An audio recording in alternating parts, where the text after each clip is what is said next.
Hey, everybody, it's a great day for American history. I just want to take a couple minutes at the beginning of class here to walk through your foldable with you. So, with your foldable, let's take a look at some of the instructions over here. As you can see on my foldable, I'm going to assume that you guys all kind of get the instructions right here with the top cover. Top cover, Andrew Jackson, hero or villain, got a drawing that goes with it. Check that off. I'm going to take a little bit of time right now to walk you through what I might put under this first tab. In mine, this is about the spoils system. So if you look at the instructions over here, with this first tab, under this first fold, for the spoils system, the information that I need to put in there is all right here, okay? This is the information that needs to go in there. So I had some notes that I had taken last week, okay? Last Monday, we spent some time looking into the textbook and getting information about what went on with Andrew Jackson as he took the office of the presidency and kind of instituted this spoils system. And so I wrote down those notes here, and I just kind of followed it bullet by bullet right here, and I got that information over here, right? So hopefully you have those notes somewhere. You probably wrote them out. If you didn't, okay, I got most of this information from the textbook. If you're not near a textbook, we also have the slideshow about Andrew Jackson, hero or villain. And with each one of these slides, since we're on the spoils system, we'll stick right here. I have pretty good information right in there. So if you didn't get good notes taken like this, right, you can still go back and do that. And it'll be extremely important that you have accurate information before you move on. So I did take notes. I can do all of these things. I can describe the kitchen cabinet in my own words. I can explain Jackson's use of the spoils system. And this is stuff that I can get kind of straight out of the textbook. This is pretty basic stuff, basic information. We should all have the same stuff on that. We should all be able to copy that information from a textbook and get it down onto our foldable here. The next part is really where a lot of the thinking is, right in here.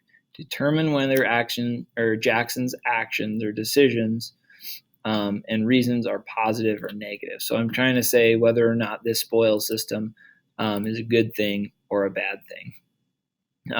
And that's really where, like I have here, you have to do the thinking, okay? You need to make sure that you can explain it, okay? And it can't just be really basic. You have to explain what it is that makes you believe that this is a good thing or a bad thing that Andrew Jackson has done. So that part's pretty key. Explain your reasoning to me there. And then the last thing is that I would have you guys scroll down to the bottom and make sure we're understanding the rubric and how it works. Because including accurate and sufficient information is pretty easy. That's kind of just covering the first two bullets. That'll pretty much get you there.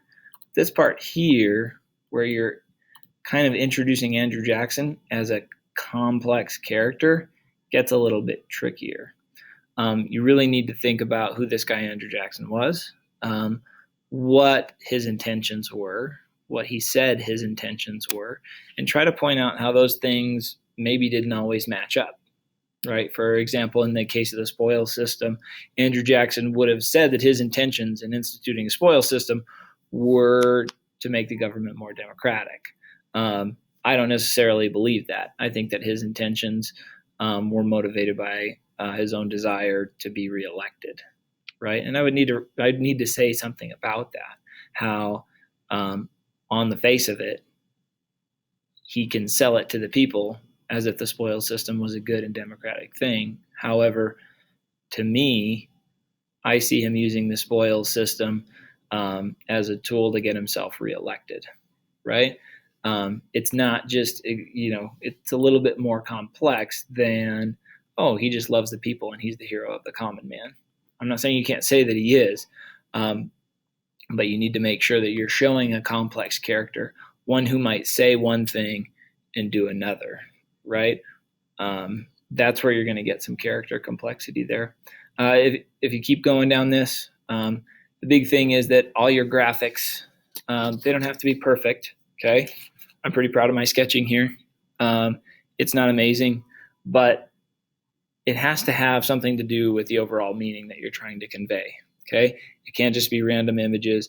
It does have to help me understand what you're thinking about Andrew Jackson in this one case. So that'll probably be enough for today. Make sure you know where you're going. Ask questions if you don't. And remember that this test is worth 40 points, which is kind of a lot. And it's going in the test category. So use your time wisely and tell me what you think of Andrew Jackson.